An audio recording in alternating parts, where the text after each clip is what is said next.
Kasi he don't like talaga he don't like balut. So, Yun yung na secret okay. muna the whole story about that. Alright. Kasi chef, ganito lang ako Okay. magluto ng sinigang. Talagang pantamad na. Dahil ginawa mo na yung trabaho ko, ganito na lang. Una, lagay mo na dyan yung Kamatis. Tapos lalagay mo na yung sibuyas. Okay, habol na natin. Sayang naman yung ginayat ko.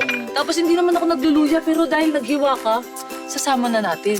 May tumawag sa akin. Ano sabi? Ang luya pala, pampawala ng lansa. Yeah. Ang galing. Okay. Lagay ko na rin yung patis, chef, para isahan na lang sila. Tapos ito naman yung tamarin. Tamarin powder. Chef, alam mo, may re-request sana ako sa'yo pagdating ng panahon. Oo. Mas maganda siguro kung sizzling ba, no?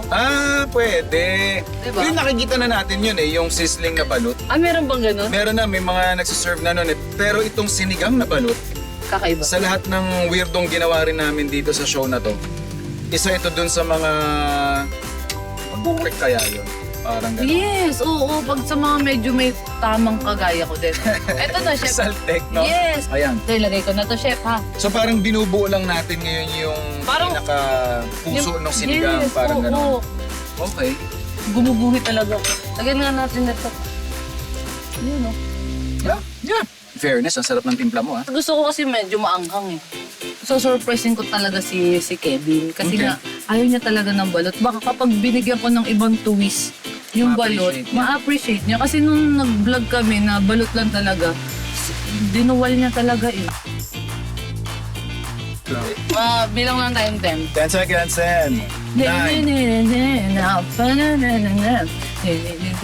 Siyempre, wala namang stop yun. Okay, tapos na yan. Okay. Bakit hindi natin siya sinama dito? Kasi madudurog ba? Maihiwalay yung Guys. bato, yung sisiw, at yung pula.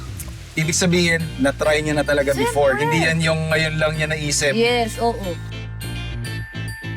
Ganda ng